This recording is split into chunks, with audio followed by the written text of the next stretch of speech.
It's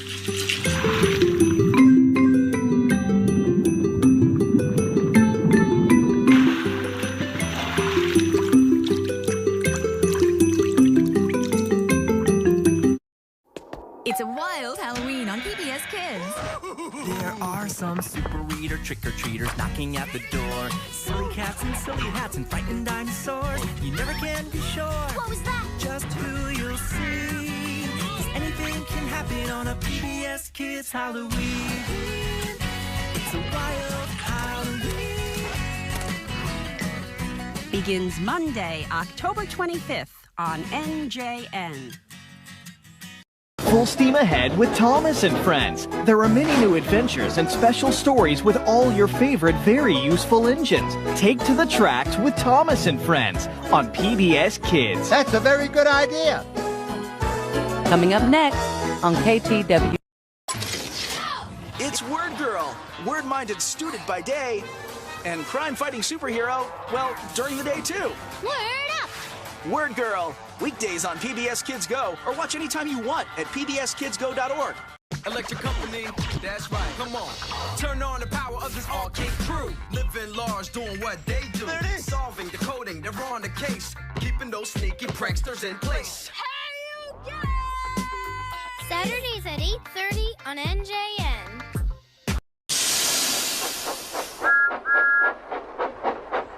Thomas and Friends, making tracks to great destinations.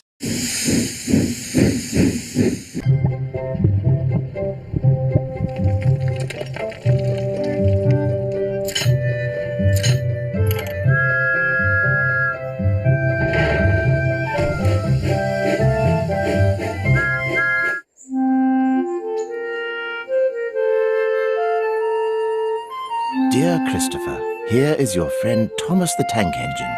He wanted to come out of his station yard and see the world. These stories tell you how he did it. I hope you will like them because you helped me to make them. Your loving Daddy.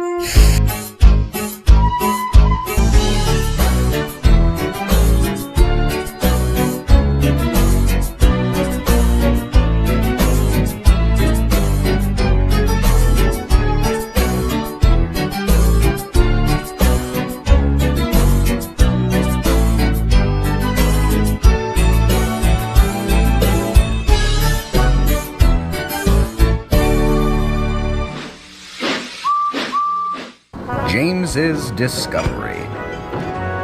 James, the red engine, was restless. Since his accident with the trucks in the cow pasture, the Fat Controller had let him shunt around the big station to gain confidence with trucks again. But James had been shunting for some time and was eager to see the rest of the main line. I'm tired of being tethered to the big station, he said to the others one night. I long to stretch my wheels. The engines were tired of hearing James complain, but all of them had been in his position before, so they couldn't be cross. "Be patient, little James," Gordon said. "I'm sure the Fat Controller will let you out into the world soon." James's chance came sooner than expected. The Fat Controller sat in his office one morning when an important call came. Yes? A special train? Who is this? Hello? The phone clicked and was silent. The station master came in. You rang for me, sir? Yes. I've just received a call from a station I thought for many years to be vacant. They're asking for a special train. What kind of train, sir? A goods train, he replied solemnly. Surely it's a joke, sir. The Fat Controller looked very grim. No, I'm afraid it's not. Well, who will take this train? A goods train, sir? Down the main line? Do you mean it? James said excitedly. Yes, said the Fat Controller, but listen very carefully. You are to take these trucks to the old station and leave them there. Pay attention to the rails and do not lose your way. James wasn't sure what the Fat Controller meant, but he was happy to be out of the yards. Later that afternoon, James set out for his destination.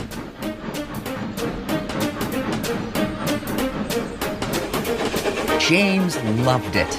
He cherished the wind in his face and the countryside rushing past. Finally, a chance to stretch my wheels.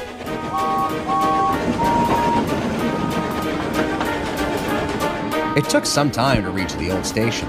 By then, the sky was getting dark. "Would you look at this?" James's driver remarked, pointing to the station.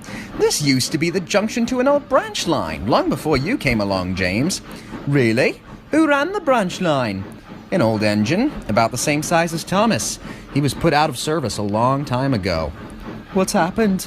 James asked, beginning to feel uneasy.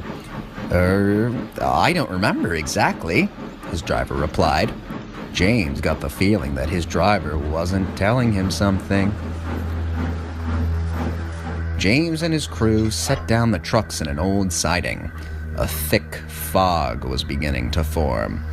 "We'd better hurry back," said James's driver. "The fog is making it hard to see." The fog did make it hard to see. So hard, in fact, that James started down the wrong track. Down the old branch line. Neither the driver nor the fireman recognized the mistake. "Something's wrong," said James. "The track feels rough." "It's an old section of main line. You're just not used to it, James." Suddenly, James saw a flash of red lights in the distance. "What's that?" James cried. "That's not a signal. That's a..." The fog began to lift, and James realized he was not on the main line. James was not sure where he was, but what he saw there terrified him. Up ahead was an old engine shed. In its stall sat an old, dead engine, rusted from smoke box to cab. The only light came from a busted red tail lamp, which sat on the engine's footplate. "Oh, horrors!" James cried. He closed his eyes and ran back as fast as his wheels would let him. He was going so fast that when he returned to the old station, he smashed into the trucks in the siding, spilling their contents. Inside the trucks was what appeared to be demolition equipment. James didn't stop for long to inspect the goods. He hurried back up the main line to get back to his shed. The old station sat eerily quiet. The door of the station building creaked open, and out stepped the fat controller. He sighed as he saw the contents of the trucks strewn about on the ground.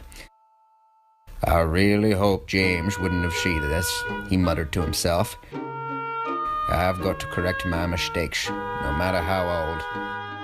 Taking off his jacket, the fat controller piled as much of the equipment in his car as he could and hurried down the dirt road toward the old engine shed.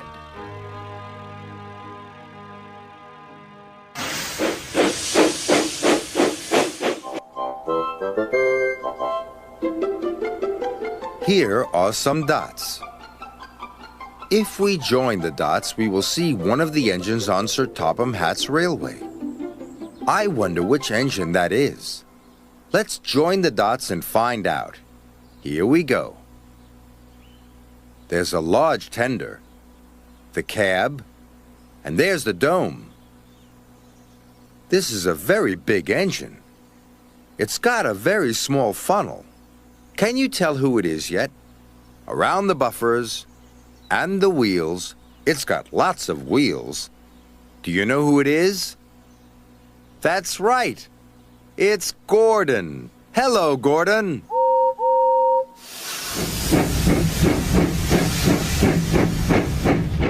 Today, Thomas and his friends are playing a game. 3 of his friends are in these sheds. There's Gordon, there's Emily, and there's James. Thomas is trying to remember which of his friends is in which shed. Can you help him? Gordon's in the first shed, Emily's in the middle shed, and James is in the last shed. Gordon, Emily, James. Thomas has to remember which friend is in the first shed. Here he comes. Have you remembered who it is? Yes, it's Gordon. This time, Thomas has to remember which friend is in the middle shed. Here comes someone. Have you remembered who it is? Yes, it's Emily. Now Thomas has to remember which friend is in the last shed. Here he comes. Who is it going to be? Yes, it's James. Thomas remembered where all his friends were. Did you?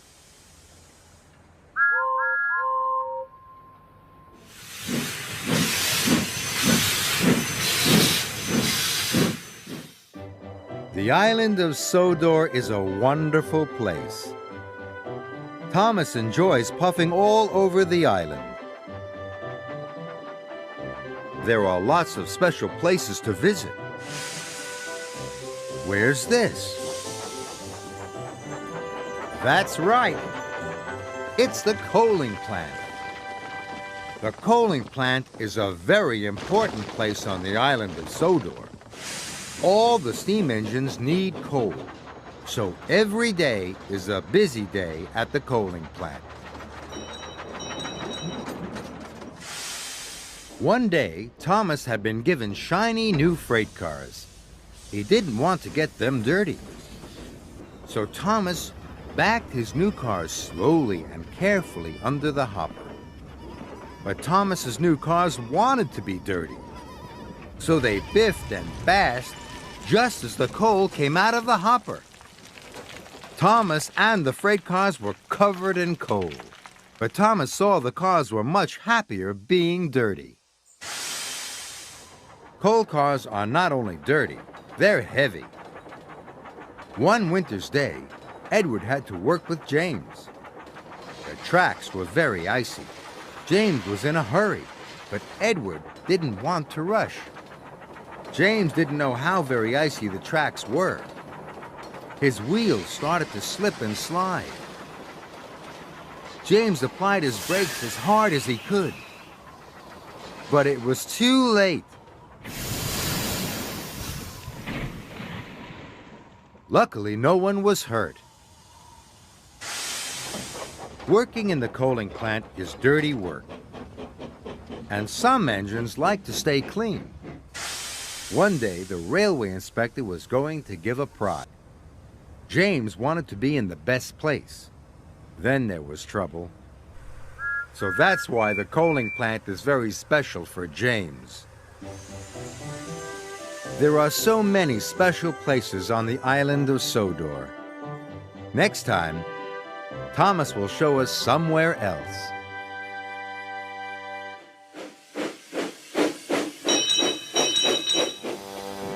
Sir Topham Hatt has given Percy a big job. It's going to take him all night.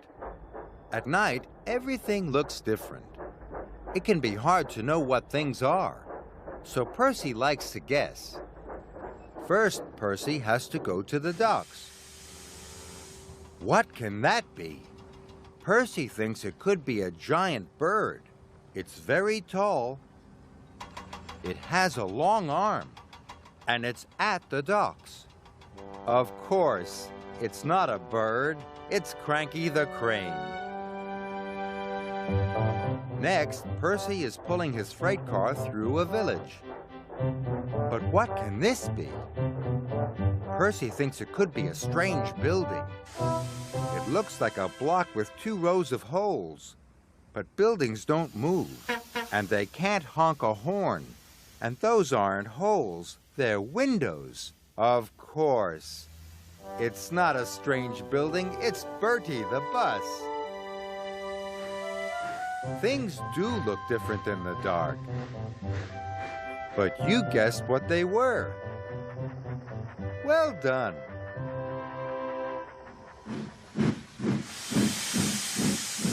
All the engines on Sodor look different. But this engine has been working in the coaling plant today and is covered in coal dust. How can we tell who it is? This engine has a round face and boiler. Do all the engines have round faces? No, Mavis and Toby have square faces, so it can't be either of them. What else can we see? This engine has a separate coal tender at the back. Do all the other engines have separate coal tenders? No, Thomas and Percy don't, so it can't be either of them. This engine has a very tall funnel. Do all the other engines have tall funnels? No, Henry and Gordon don't, so it can't be either of them. Who's left? James and Emily. James and Emily look very similar. They've got round faces, tall funnels, and separate coal tenders. This engine must have a washdown. What about that big drive wheel? There's only one engine with a drive wheel like that. And the engine is green. So it can't be James. It's Emily. Hello, Emily.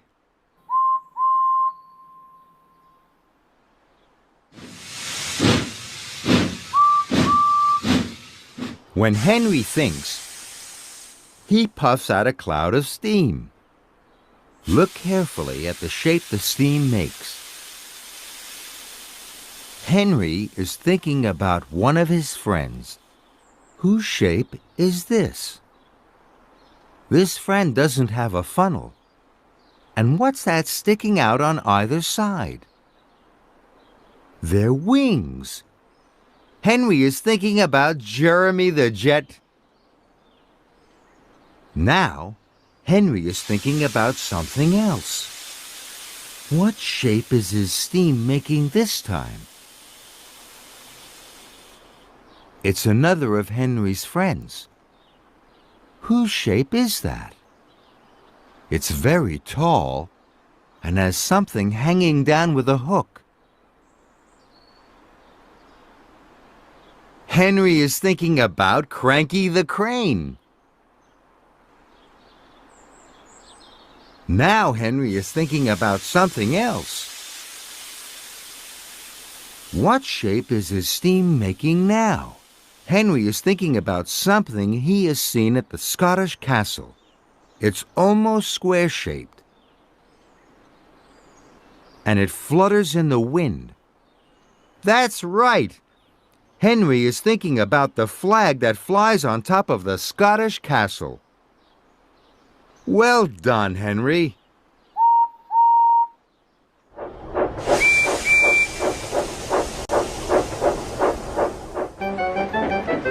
Toby's Ghost. Toby the tram engine loved working at the quarry. There was always a hive of activity as stone was cut into the towers and moved down the conveyors into the trucks, ready to be taken to other areas of the island for use in buildings, fences, and many other things. Quarry work could be hectic and very dirty, but it was honest work, and Toby was good at it. Toby had years of experience, to be sure, but he also knew how to work with trucks. Toby loved telling them stories, and the trucks loved to hear them. However, Toby was known to embellish his stories somewhat. One day, the foreman approached Toby and his crew about a large stone delivery. "It's been ordered from an anonymous party near the old branch station," said the foreman. Toby, his driver, and his fireman traded nervous glances. "That's odd," said Toby. "We haven't set wheel on that part of the island for a long time." "That's right," said the foreman. "What's stranger still is that Sir Topham Hatt expedited the shipment to the old station, which means we need to get busy preparing the train." Toby set to work shunting the trucks into a long line, each being loaded one by one with fresh-cut stone. All the while, Toby felt very uneasy about the whole affair. "You look grim," said the leader of the train. "It's the old station," Toby replied. "It's been a long time since we got any correspondence from there at all." "It's just an old station. What's there to be nervous about?" Toby looked down at his buffers. A few days ago, James was asked to drop off a goods train there. Last time I spoke to him, he told me about something he saw. What? What? What? The trucks chattered. Let me tell you a story, said Toby. Many years ago, before the other engines arrived, there was an old engine that lived on an old branch line. They say he was just a prototype since he bore no number. He worked on a big railway on the mainland for many years, but fell ill and was brought here to the island for lighter branch line work. But as time went on, the old engine's health began to get worse. His parts became worn and he was in pain no matter what he did. The controller at that time didn't care much for the engine or his pain, and the poor engine took matters into his own hands. What did the engine do? The old engine, to escape his pain, ran his passenger train off the rails and into the ravine.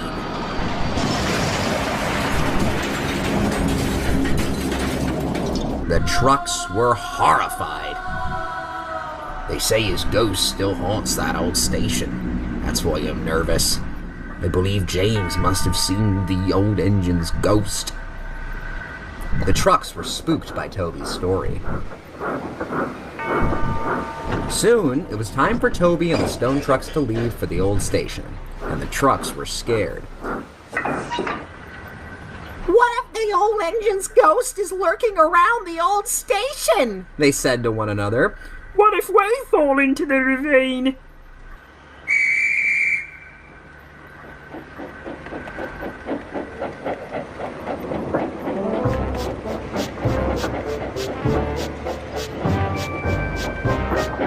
It took a long time to get to the old station. The part of the main line from which the station branched was old and overgrown and hadn't been traveled on for a long time.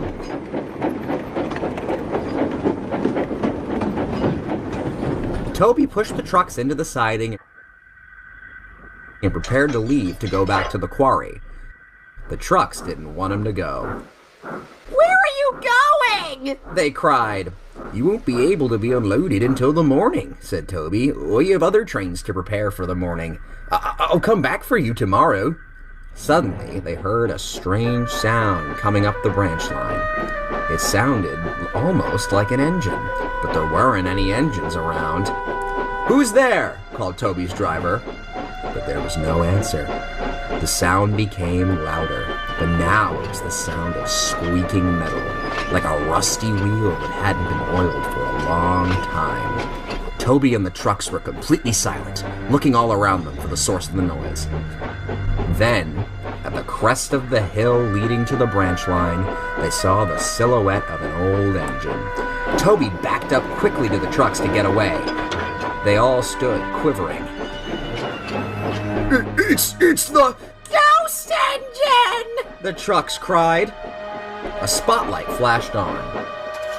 Standing there was Sir Topham Hatt, and there was Thomas, pushing an old rusty engine. Oh, it's only you, Toby, said Sir Topham Hatt. For a moment there, I thought there were trespassers. Sir, what are you doing here? Exclaimed Toby. Well, Toby, the time has come for us to face what happened to this old branch line. I thought the engine who ran this old line perished in the ravine, sir, Toby said. No, Toby. This was an old contractor's engine I used to build this branch line many years ago. When the war started, I was never able to finish it, and I had to leave him here. But, sir, the stories! I know what the stories say, Toby, but none of them are true. My engine was weak, but he was a hard worker.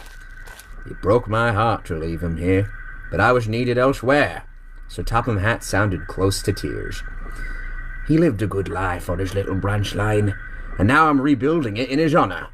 My old friend here will be sent to be used as a model for the statue. Soon we'll have a nice attraction for the island's visitors. Toby was most surprised. I had no idea. Don't believe everything you hear, Toby. Sir Topham Hatt was true to his word. Soon, the old branch line was up and running and became a very popular destination for passengers. The old engine statue glistened in the sunshine. Looking at that statue, Toby realized that sometimes there's more to a story than meets the eye.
PBS Kids.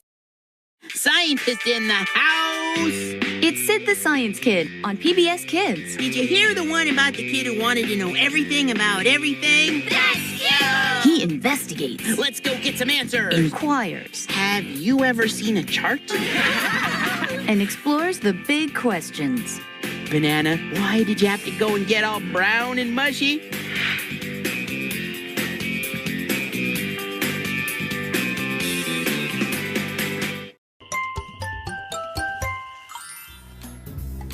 Well, just like every Troodon, I'm happiest when the lights aren't on. After all the passengers disembark, I love to step out in the dark, 'cause I'm nocturnal and it's great. We Troodons like to stay up late. Now there's no need to feel no fright, 'cause all the Troodons are coming out tonight. Dinosaur Train on PBS Kids and PBSKids.org.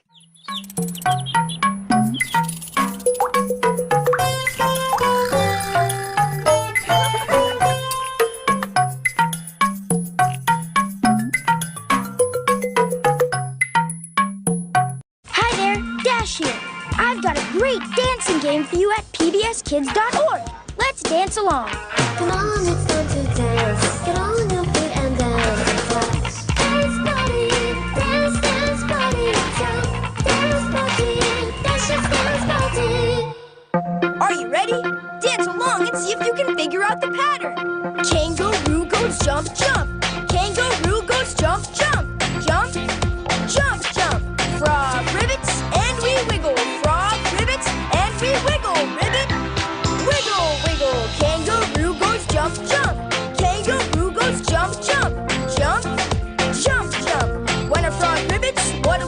We wiggle, wiggle, and ribbit too. You can keep on dancing with your favorite PBS Kids friends on the computer at pbskids.org.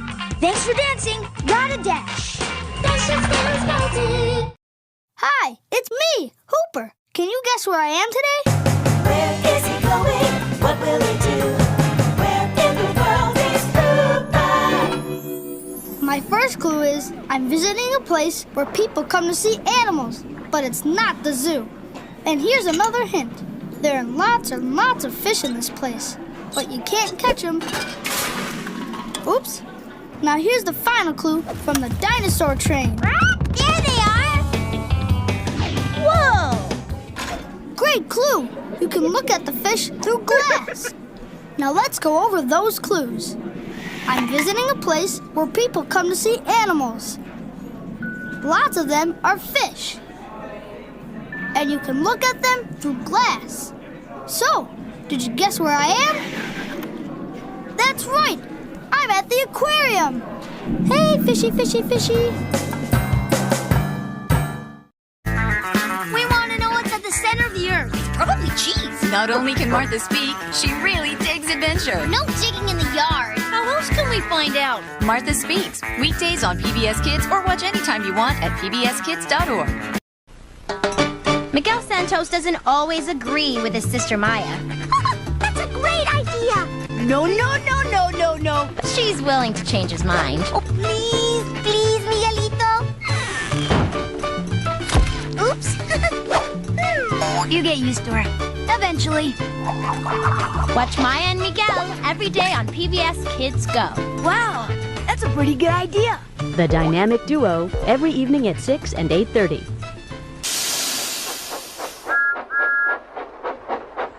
Thomas and Friends, making tracks to great destinations.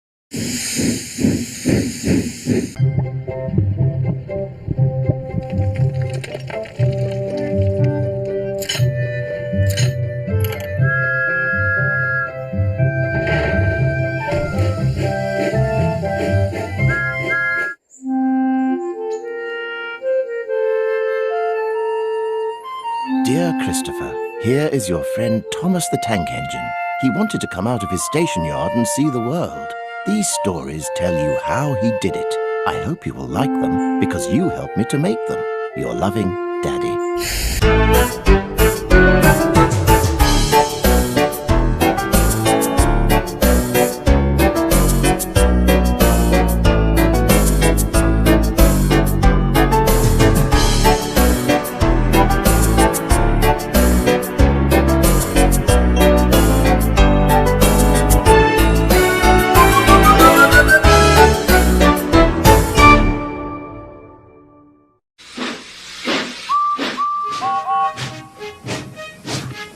Whenever an engine needs maintenance or cleaning, there's a special board that must be placed on the lamp iron which reads, "Not to be moved." As the name suggests, when this is in place, the engine is forbidden from moving from its current spot until it is removed by the same person who put it there. Recently, a new cleaner had started at the sheds. He was young and eager to make a good impression. He was thrilled then, when one day he was tasked with cleaning Gordon. He placed the board on his lamp iron and started scrubbing and polishing until Gordon looked cleaner than he had in years. Gordon was most impressed. "This certainly puts your paint to shame," he called out to James. James just ignored him and set off for work.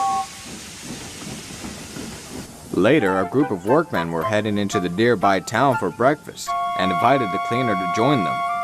He quickly packed his tools away, and they all set off for the cafe. It was soon time for Gordon to leave. His crew climbed on board. The driver blew the whistle and was about to open the regulator when the fireman cried out, "No, wait! The board's still on!" Gordon looked to his left, and sure enough, there was the board still on his lamp iron. The crew looked all around, but they couldn't spot the cleaner anywhere. "Go and find him quickly," cried the driver. "He's the only one allowed to take it off." The fireman wasted no time, but had little luck. He searched all around the yard. in every office and in every tool shed.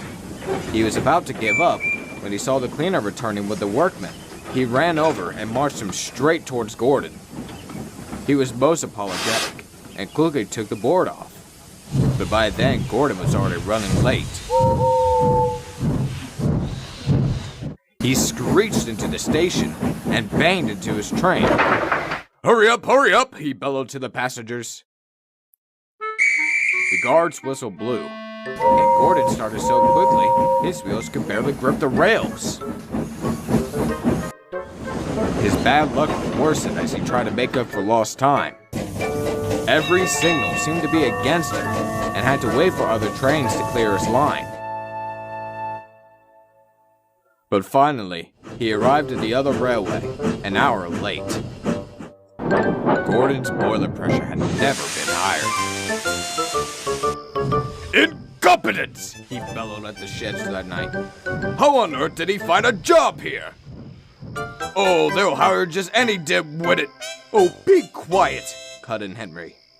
It's his first week here. It's not like you've never made a mistake. Mistake? Mistake? Henry, this was pure idiocy.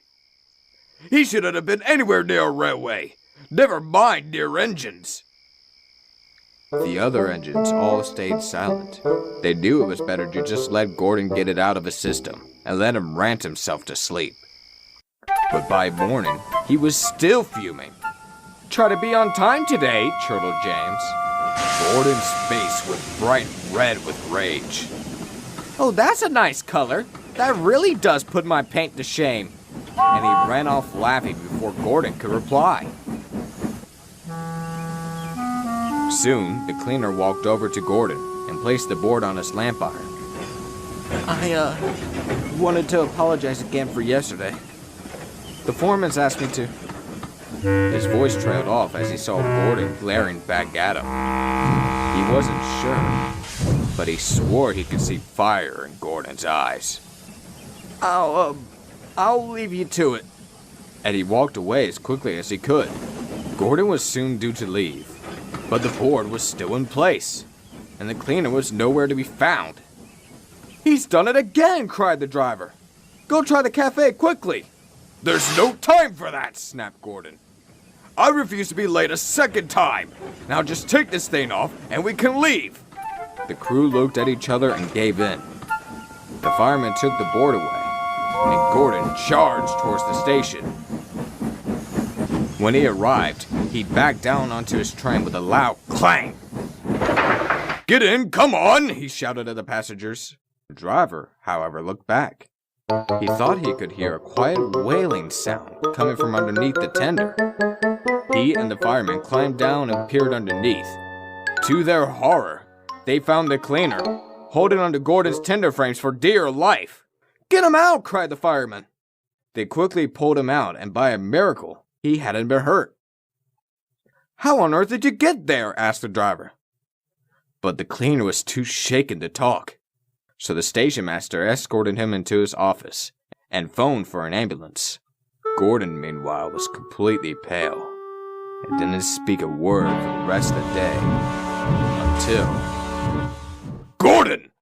Boomed a familiar voice. Gordon's boiler went cold as walking towards him was Sir Topham Hatt. Hello, sir. Lovely evening. Spare me the pleasantries, for I have none for you. Gordon gulped, and the Fat Controller took a deep breath, trying to compose himself. What happened today? Well, sir, that cleaner, yes, the cleaner, forgot to tell us what he was doing, and did he place a not-to-be-moved board on your lamp iron? Yes, sir. And was he the one that removed it? No, but I've heard enough. The cleaner told me he was tending to your tender brakes when you set off. He's extremely lucky to not have been hurt. Gordon looked down at his buffers. Tell me, why do you think he's the one who has to remove the board? So things like this don't happen? Stammered Gordon. Precisely! He turned away from him, trying to calm himself, and then looked back. I can no longer trust you to work on the main line. I take safety matters very seriously. You will stay in the shed until you can say the same. He walked over to Gordon and placed something on his lamp iron. Perhaps this might help you learn. Gordon looked up, and there sat a board that read, "Not to be moved."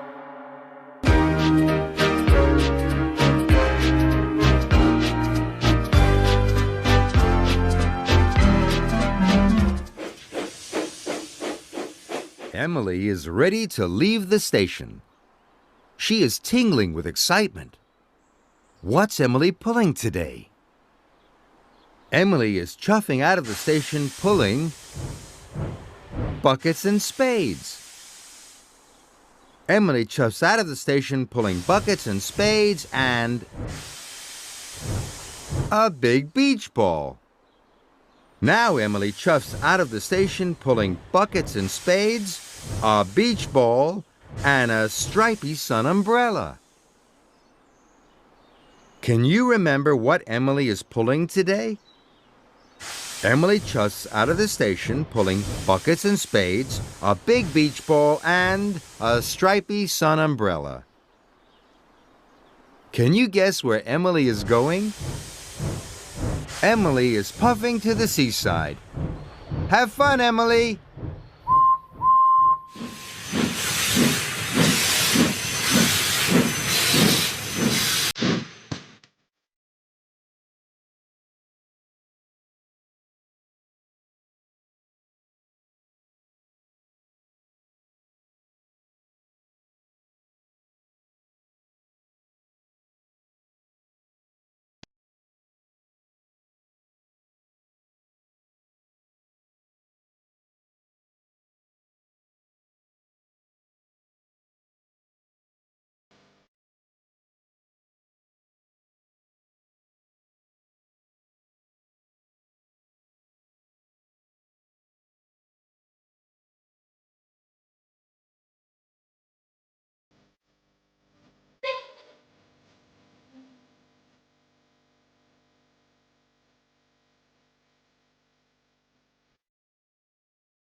Take care of the other engines as there's always work to share.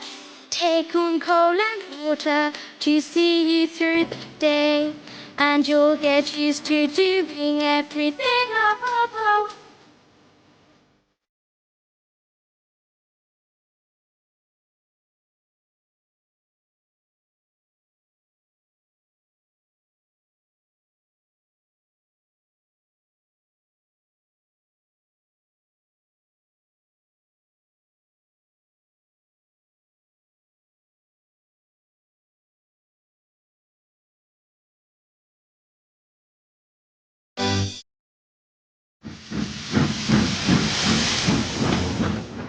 Percy was spending the night at the shed at the big station.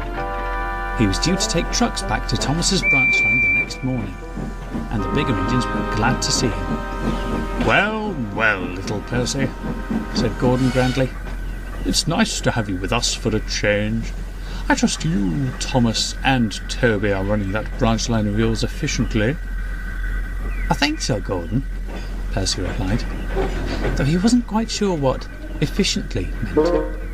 That's right, rumbled the big engine. No late trains or angry passengers. An efficient railway is a great responsibility, as I, of course, know only too well. What the Fat Controller would do without me to keep things running smoothly, I can't imagine.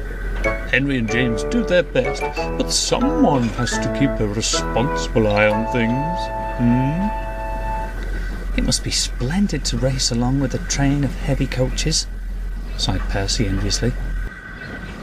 When you were ill that time, it took Thomas, Duck and me to move them, and then the three of us couldn't go very fast. Never mind, said Gordon. You kept things running. That's what matters. It's a knack, I suppose. My big wheels help, but there's more to it than that, of course. Next morning, Gordon had steam up before Percy. Percy needed water, but because he hadn't enough steam to move, Gordon offered to push him to the water column. Thank you, Gordon, said Percy gratefully. That would be very kind. Not at all, Gordon said proudly. It all helps with the smooth running of the railway. Responsibilities, my dear Percy. Responsibilities.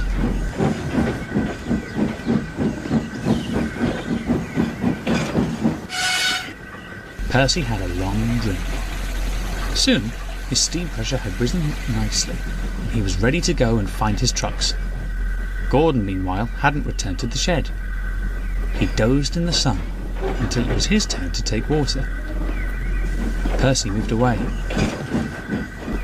Gordon tried to follow him, but he found he couldn't. Come on, Gordon, said his driver. We haven't got all day. Your train is due out in an hour. I can't move, Gordon groaned furiously. I've got cramp.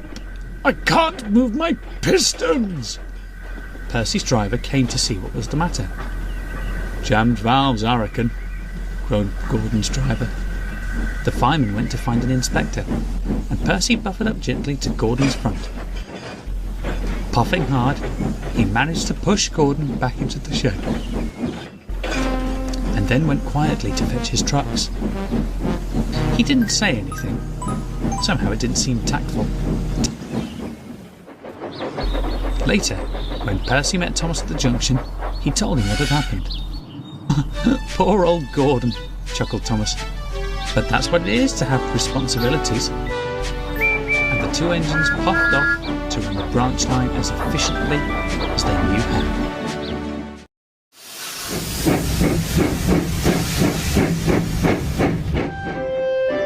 Today, the suspension bridge on the island of Sodor is closed. Thomas has to take a new route to the children's school. Percy tells Thomas the way. First, Percy tells Thomas, you go over Gordon's Hill. Then, steam through Kelsthorpe Station. And then, along by the old windmill, until you arrive at the school. Thomas is ready to set off for the school. Can you remember where he goes first? First, Thomas goes over Gordon's Hill. Then, through Kelsthorpe Station. Now where does he go? Along by the old windmill. Until Thomas arrives at the children's school. Did you remember all those places? Thomas did. Well done, Thomas.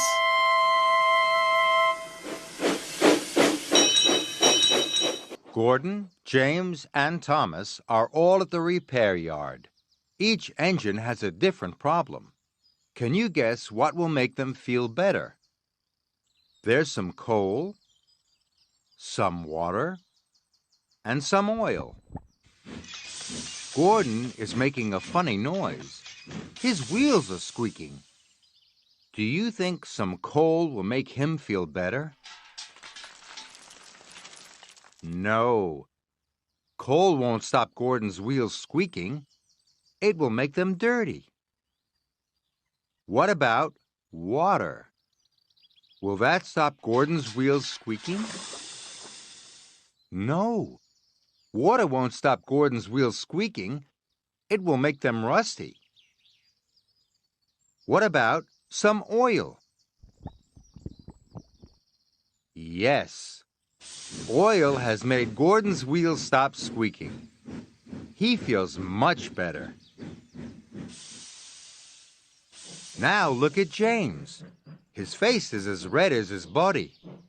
James is very hot. Do you think some coal might make him feel better? No.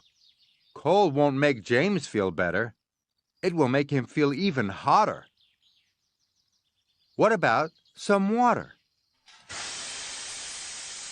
Yes, water has stopped James overheating. He feels much better. Now look at Thomas. Thomas is puffing very slowly. His boiler isn't hot enough to make steam. Do you think some coal will help Thomas feel better? Yes. Coal has heated up Thomas's boiler. Now he can make steam. He feels much better. Now, Gordon, James, and Thomas are all feeling much better. Well done, everyone.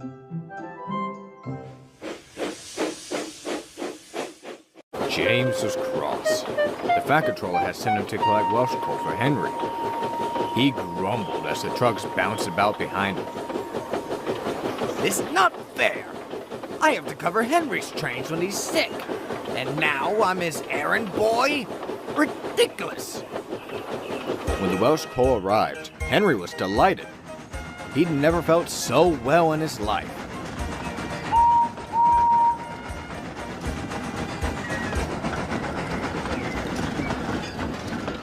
The fat controller had signs placed near the coal bunker, which read, "Special Welsh coal, for Henry only."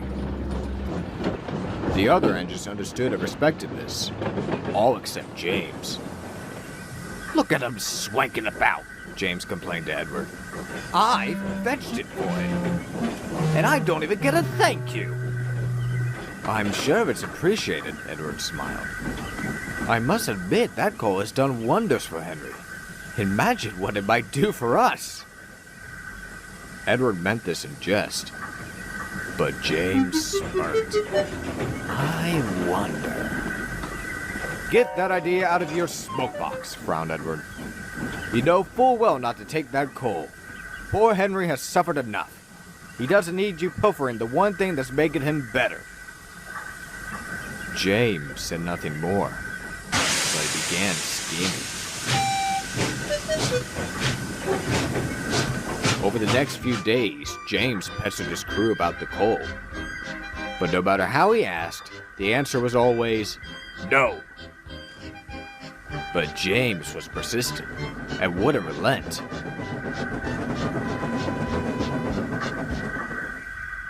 He's insufferable, grumbled the driver. Perhaps we should just give him some. You know we can't, sighed the fireman. Then an idea struck him. Unless... The fireman smirked and whispered his idea to the driver.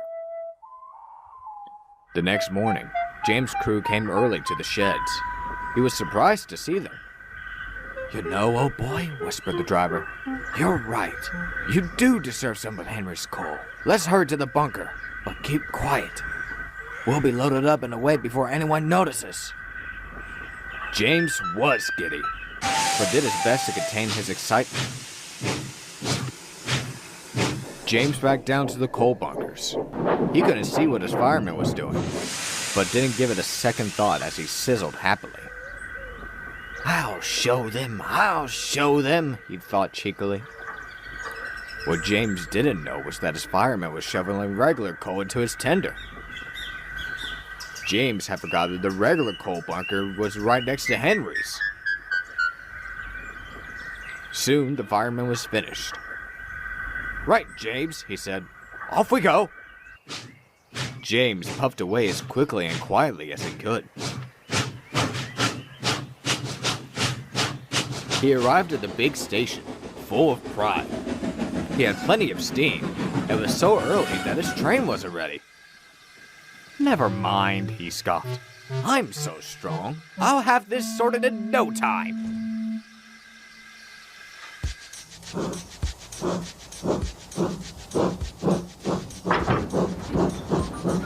James set to work, smoothly shunting the trucks in line.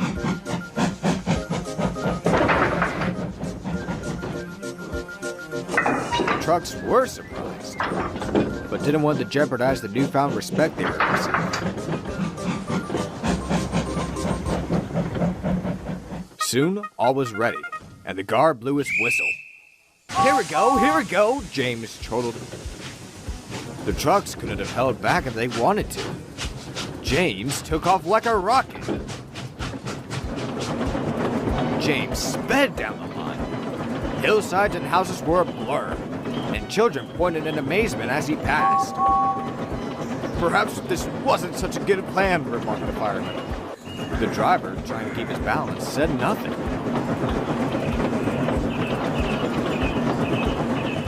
James was early at every station, made no fuss about shunting, and seemed to leave as quickly as he came.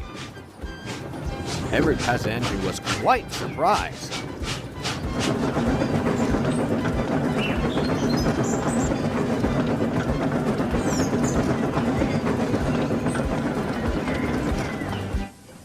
By the end of the afternoon, James arrived back at the big station. He was sizzling in a siding, feeling very pleased with himself. Could it be better, he smirked. Why waste that special coal on an engine like Henry, when I make much better use of it? I beg your pardon? James gulped. Walking towards him was the fat controller. I had come to congratulate you on your fine work today, he rumbled. But it appears we have another matter to address. As far as I'm aware, continued the fat controller, only Henry is permitted to use that coal.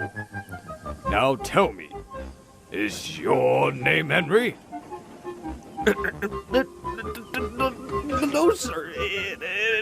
Then why did you take that coal? At that moment, James's crew appeared. Pardon me, sir, said the fireman, but you've got it all wrong. By the time he had explained the trick, James was aghast. So all day I've been using regular coal? The driver, fireman, and even the fat controller burst out laughing. James's face became as red as his paint. Well, James, said the fat controller, I must apologize for my previous assumption. You indeed did a splendid job today.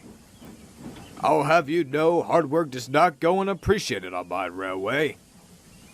He paused, and James grinned in anticipation. As such, he continued, you will continue with goods work for the remainder of the week. James was speechless. Now that we know what you're really capable of, it should prove no challenge for you. Besides, finished the fat controller, I'm sure it would dissuade you from any further schemes on taking Henry's coal. Won't it, James?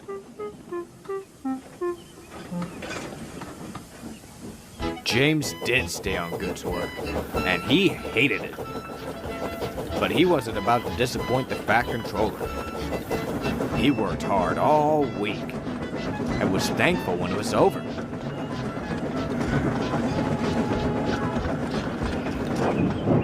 He was going back to the sheds when he saw Henry and Percy at the coal bunker. You know, Henry, giggled Percy, this coal makes me feel stronger than ever. Sounds to me like you've taken James's special coal, laughed Henry. James said nothing. He just sulked in the shed.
PBS Kids.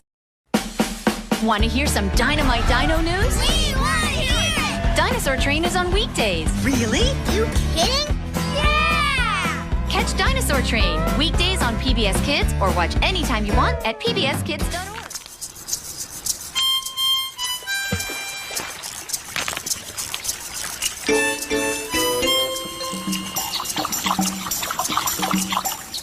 Hi there, Dash here.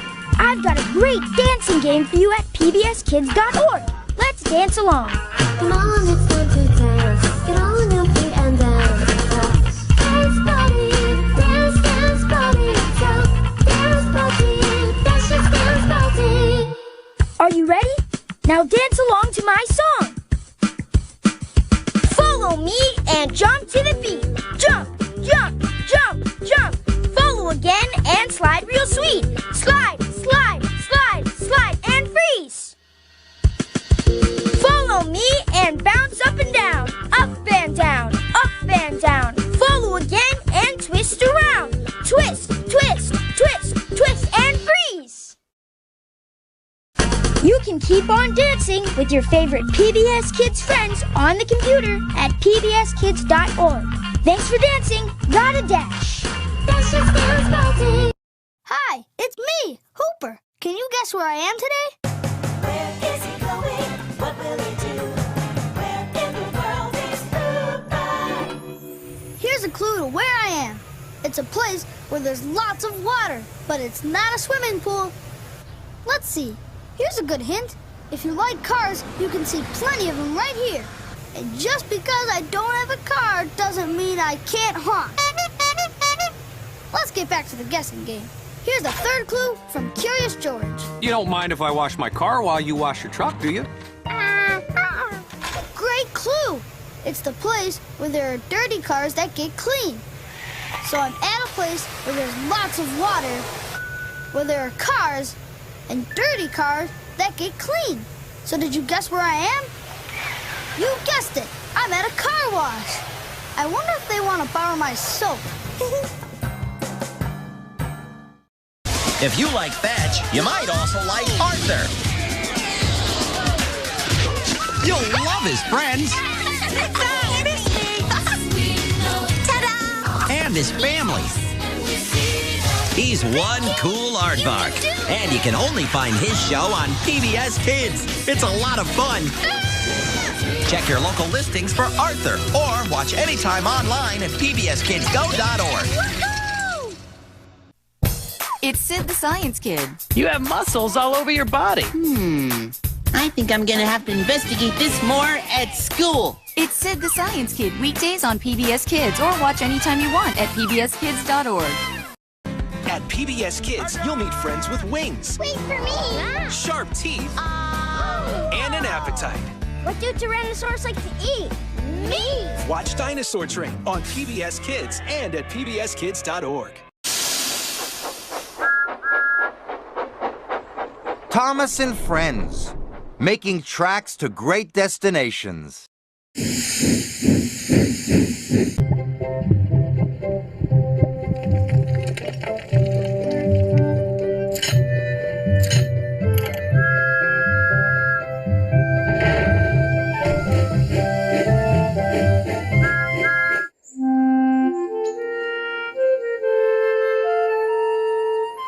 Dear Christopher, here is your friend Thomas the Tank Engine. He wanted to come out of his station yard and see the world.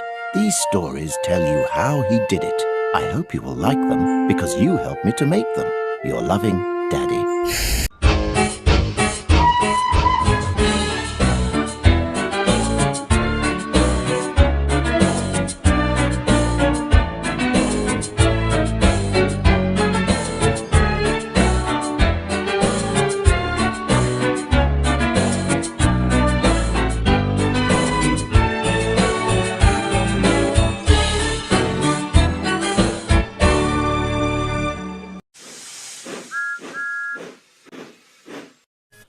Early one morning, Thomas was waiting at a station when Percy arrived, looking annoyed. What's got you all fired up? The Fat Controller has asked me to shunt trucks to the incline, as if it didn't have enough work to do already. I didn't know he had an incline. It's new, and there's new trucks to go with it. They're the worst ones I've ever met. They're bound to cause an accident sooner or later. And he puffed crossly away. Thomas couldn't worry about Percy for long. It was a lovely day. The countryside was peaceful, and Annie and Clarabelle sang as he puffed cheerfully down the line.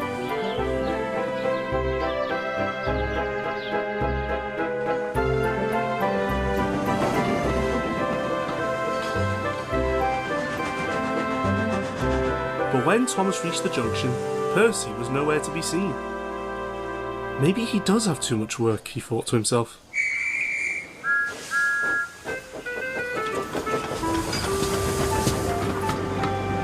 That evening, a tired and exhausted Percy backed into the shed. Busy day? Asked Thomas. Percy could only manage a small yawn. Tell you what, how about I work at the coal yards tomorrow? That'd be nice, Thomas. But Percy got no further. He'd already fallen asleep. When he woke up the next day, he found Thomas had already left. Where's he gone? To the coal yards, said Henry. But that's my job. You said he could go. Oh, this is bad. Why? What's the worst that could happen? The trucks don't know him. They're bound to try something. I'm afraid Percy was right. When the new truck saw Thomas, they began plotting their tricks. Oi, Gav! Cried one. When are we getting a proper engine? That's enough of that. You shouldn't have done that, mate. I'll be quiet and get moving.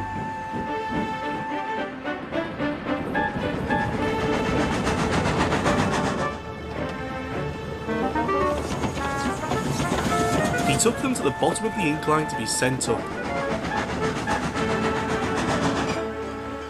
Thomas stared in awe at the steepness of it. This was the chance the trucks needed. All set down here, they yelled at the workmen.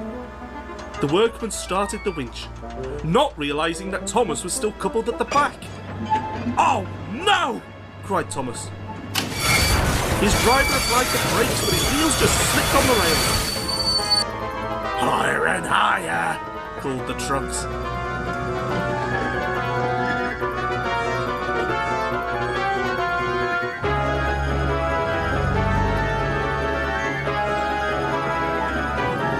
Driver then noticed a small siding. That's our exit! But how do we get there? At that moment, the coupling between Thomas and the truck snapped, and he began to roll backwards. After him! After him! Cried the trucks, and they surged against the cable holding them. On! On! Faster, Thomas! Thomas screeched into the siding, and a quick-thinking workman changed the points.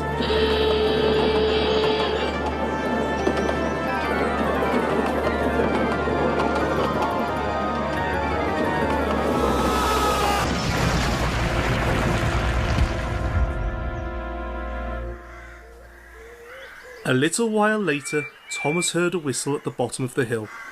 It was Percy with the breakdown gang, and the Fat Controller. He spoke sternly to Thomas.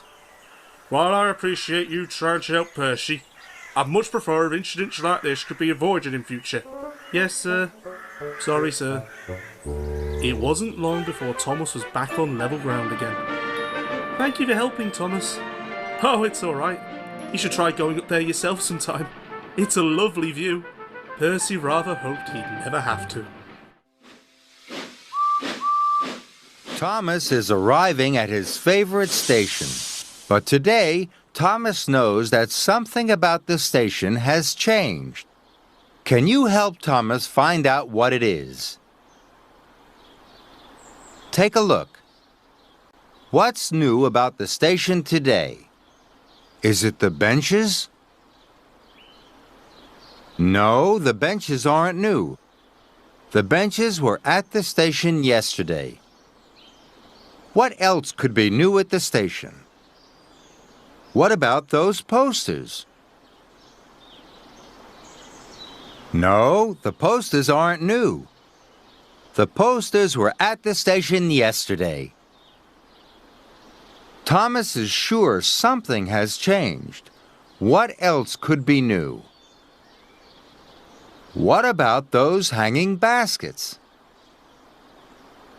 There were no hanging baskets at the station yesterday. That's right, Thomas. You found out what's new at the station today. It's the hanging baskets. Thomas thinks the station looks even prettier than yesterday.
The island of Sodor is a wonderful place. There are lots and lots of engines. Who's that puffing along the track? It's Emily! Emily is a very special engine. She is painted a deep, dark green. She has big driving wheels and a beautiful brass dome. And Emily is a very proud engine. She likes to tell other engines how to do their jobs. One day, Emily had dropped visitors off at the ruined castle. Kings and queens had lived there long ago. It made Emily think she would like to be a queen. Queens tell everyone what to do. Emily saw Toby and Percy working hard in the shunting yards. Toby had to leave Percy with some very troublesome trucks. Toby told Percy not to worry. He would be back soon to help. Emily wanted to play kings and queens, so she decided to play with Percy. She decided to tell him what to do. After all, as queen, she knew best. Emily told Percy to take the troublesome trucks along the fast track. Percy was worried. But maybe Emily knew best. Percy puffed off quickly. Then there was trouble. The speeding trucks hit Mavis. Mavis spilled rocks all over the rails.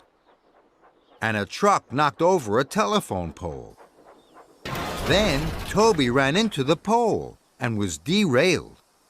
Emily gasped. She had caused confusion and delay. Sir Topham Hatt was very cross. Emily admitted that she wasn't a queen, and she didn't know best.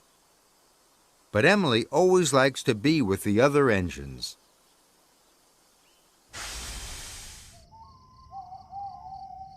Emily used to live on her own at Knapford Yards. One day, Sir Topham Hatt decided to knock down the old Tidmouth sheds. Thomas was sent to sleep in Emily's shed. Emily didn't like that. She didn't like Thomas's noisy sleep whistling. It kept her awake all night and made her grumpy. But one night when Thomas wasn't there, Emily missed him. She even missed his sleep whistle. Thomas was her good friend. She wanted to be with him. Then Emily went to visit the new Tidmouth sheds. She was very surprised. An extra space had been built, especially for her. Emily was very happy. Now she could be with all her friends, and with her special friend Thomas. Emily can be a big bossy buffers. She can say things she shouldn't, and do things Thomas wouldn't.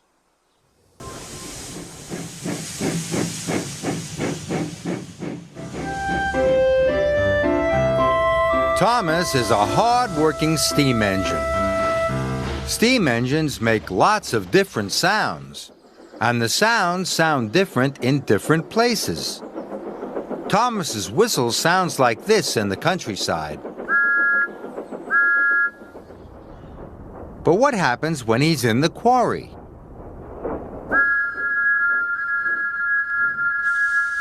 The sound of Thomas's whistle has changed. Thomas's whistle echoes. Thomas wonders which of his other sounds change. What about Thomas's brakes? In the countryside, Thomas's brakes sound like this.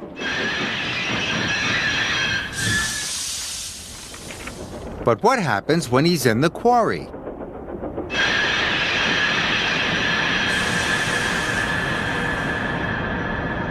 The sound of Thomas's brakes has changed again. Thomas's brakes echo. What about Thomas's wheels? In the countryside, Thomas's wheels make a clickety-clack sound on the track. What happens when he's in the quarry?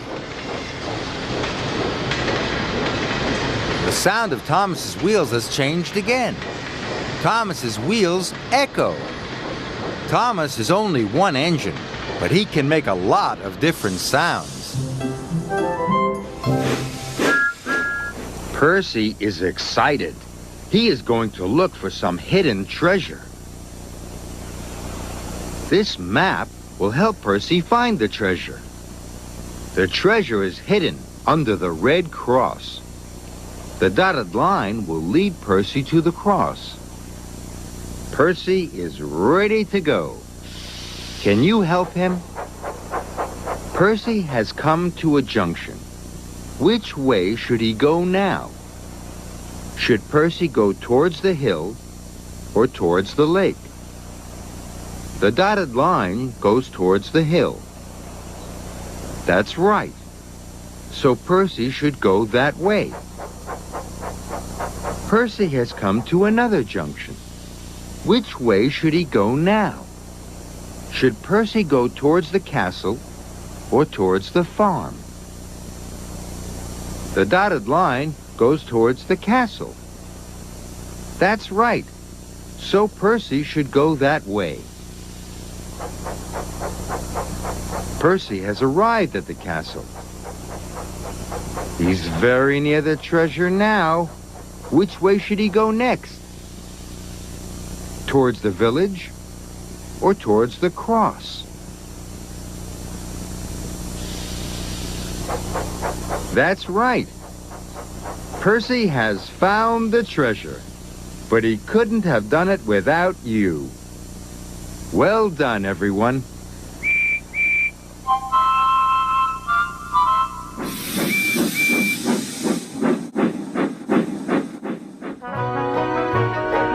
Catching the milk train. Come on, come on. Where is that silly little engine? Morning, James. Don't morning, James, me. Where have you been? You dawdle so much, I'm surprised my paint hasn't gone from red to rust. If you'll kindly look to the station clock, you'll find I'm right on time. Impatience will get you nowhere, and you'll get me nowhere if you don't couple those silly tankers to my train. I say, what rudeness we have to deal with. He should be so grateful to pull us. Awful big red thing. Oh, some engines never learn. If there's one thing James hates more than taking goods trains, it's waiting for more trucks to be added to them. The Fat Controller had taken away his passenger privileges and hoped goods work would teach him not to be so stuck up. So far, all it succeeded in doing was making life hard for poor Toby and Daisy. The milk tankers they bring from the dairy are very important, but they were all just trucks to James.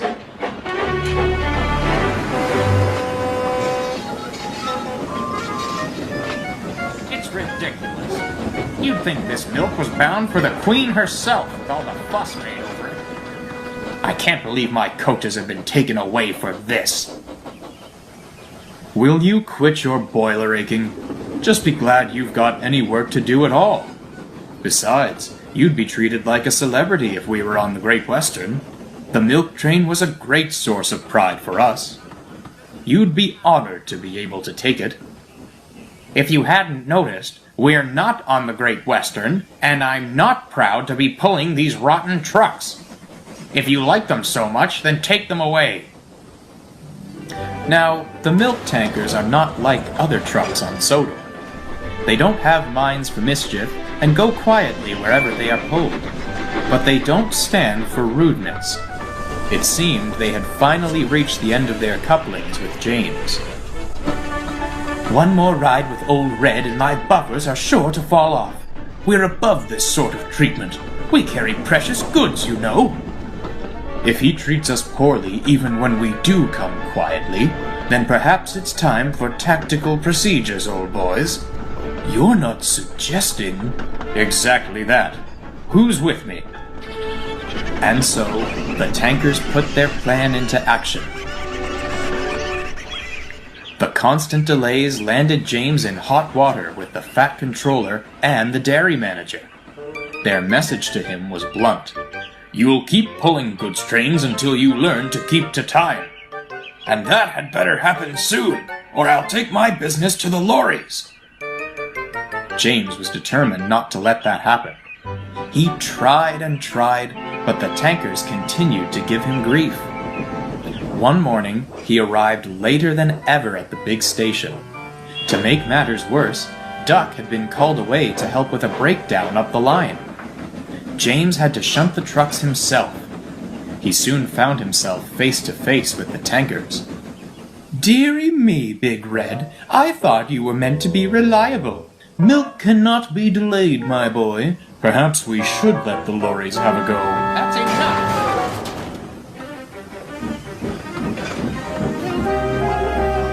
"Good gracious! Stop! Stop! After them, Duck! Quickly!" "Save our precious load! I'm going to be ill! My city of churros tender, save us!" At last, Duck overtook the trucks. The tankers hit Duck's buffers with a bump. Braking carefully, Duck and his driver managed to slow the tankers right down to a crawl. Whew!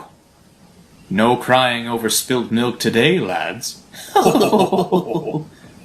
I don't suppose you'll give me trouble going back to the station, will you? Trouble? For a Western engine? Nonsense! With that, Duck pushed the tankers all the way back to the big station, where he found the fat controller waiting for him. "Well done, Duck. I'm very proud of you. Goodness knows what could have happened if they'd gone further down the line. Oh, and it appears they've taken a liking to you. How would you like to be in charge of the milk trains going forward?" "Oh, sir, it would be my honor." "Oh, but who will take care of the shunting, sir?" "Well, I know a certain red engine who could stand to learn a thing or two about handling trucks." And so, Duck took charge of the milk trains. He was thrilled by the responsibility, and the tankers were very pleased to be pulled by a great Western engine. The trains were punctual, and there was no more talk from the dairy manager about going to the lorries. But what about James? "Dirty trucks, dirty sidings. Why couldn't you be nice coaches instead?" "Enjoying the yard atmosphere, James?" "At least I'm not pulling that stinking milk train anymore." Suffice to say, James still has much to learn.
adventure time! Join the adventure with all your PBS Kids pals.